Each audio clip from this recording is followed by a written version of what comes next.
All right, welcome to The Explainer. Today we're diving into something big, something that's right at the heart of, well, everything you experience, the self.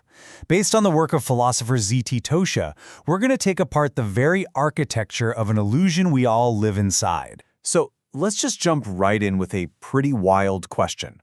Everything you think, everything you feel, everything you experience, it all seems to be happening to you, right? But what if that central character, that I at the center of your universe, what if it's just a really, really convincing mirage? You see, the core idea here is that we're all chasing the wrong mystery. The real trap, the thing that keeps us stuck, isn't figuring out what consciousness is. It's this deep gut belief that there's a separate you, a knower, who is apart from everything that's being known. That belief is the very foundation of the illusion we're about to walk through. So here's how we're going to break down this grand deception. We're going to look at 4 key symbols, or blueprints of the illusion. First, the egg, this idea of a fractured unity. Then, the embryo, how awareness seems to find a home. After that, the walnut, which is all about the brain's role. And we'll wrap it up with the labyrinth, the spiritual search itself. And all of this, it leads to the punchline, the cosmic jest. All right, first up, the egg. Think of this as the original state of things, this silent, undivided wholeness, before we even imagine there's a crack in it. It's not really a thing, more like a symbol for unity itself. And here's the kicker. The egg doesn't actually break. There was no original sin, no fall from grace, no single moment of separation. The argument is that this crack is a story we tell ourselves in reverse. We feel separate now, so we invent a story about when it all started. But what if it never did? What if we just got confused, mistaking a simple distinction for some huge fundamental split? What's so wild is how different ways of thinking all point to this same thing. On one hand, you've got neuroscience, which points to the default mode network. That's the part of your brain that's buzzing when you're just daydreaming about yourself. It's literally building that inner voice, that ego. Then on the other hand, you have Buddhism with its concept of anatta, or no self. And that isn't about destroying a self, it's more like just deciding not to believe in a ghost that was never really there in the first place. This idea of anatta is so powerful. It's like this. Imagine all your experiences, your thoughts, feelings, everything you see. It's all this beautiful, complex dance. We just automatically assume there has to be a dancer, right? A central me who's doing all the dancing. But anatta says, nope. There's just the dance, just this seamless flow of experience. Okay, so that brings us to our second symbol, the embryo.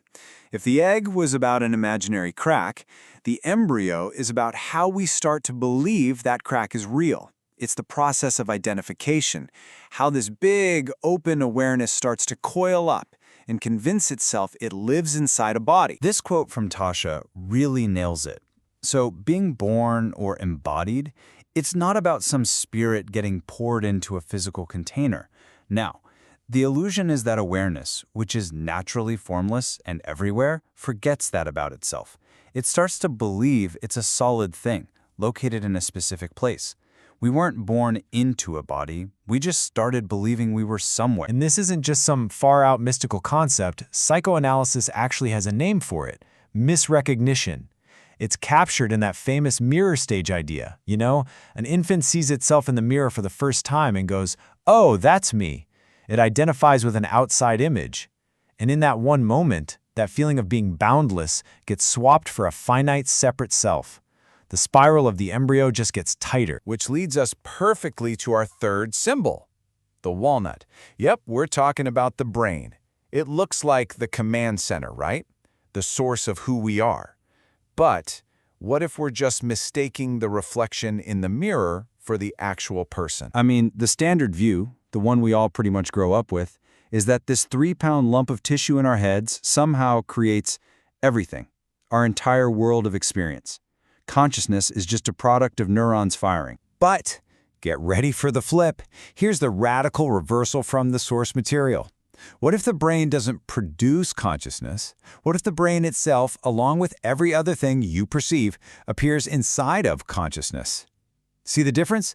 It's not the generator of the show. It's just another character in the show.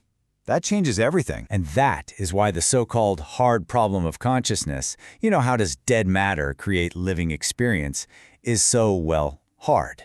As Tosha says, it's only a problem if you start from the wrong place, assuming matter comes first. If you just flip that assumption, the impossible problem kind of just dissolves. And this leads us to our final and maybe most tricky symbol, the labyrinth. This is all about that spiritual search, that personal journey to find yourself or become enlightened. But here's the ultimate twist. The search itself is the final, most clever part of the illusion. Think about the seeker's journey. It usually goes something like this, right? First, you enter the loop. You start searching for some hidden truth. Then, you turn inward. But you realize every single path you take just leads you right back here, to this present moment. And finally, poof. The seeker just vanishes. It dissolves into the seeking itself. There's no one left to find anything, because the whole point of the journey was to wear out the person taking it. It's like what the sage Ramana Maharshi said so beautifully. You are already what you're looking for. You don't have to become it.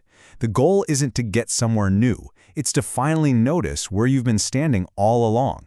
The center of the labyrinth was never actually hidden. Okay, so we've looked at the egg, the embryo, the walnut, and the labyrinth. We follow the breadcrumbs, and now we get to the final reveal, the punchline to this whole cosmic joke. Okay, here it comes. Part 1. Remember the egg? That idea of a fractured unity, well, it never cracked. And if that's true, then part 2. Remember the labyrinth, that whole epic journey to put yourself back together? It never even began. Which leads to the one, final, mind-bending question. If the wholeness was never broken, and the journey never started, then who exactly was on this journey? And here it is, the punchline of the whole thing, the seeker.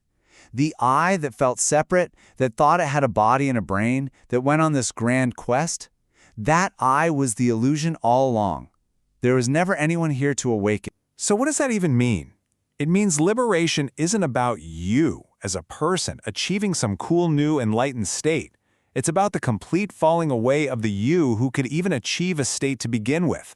It's not an achievement, it's an absence. And that leaves us with this final, beautiful idea from Tosha. You are not the character in the story of your life. You're not the ego. You're not the I you've always thought you were. You are the clear, open space where that whole story, that whole illusion of an identity just arises and dissolves. You were never just a player in the play. You're the entire stage, nameless, boundless, and already completely whole.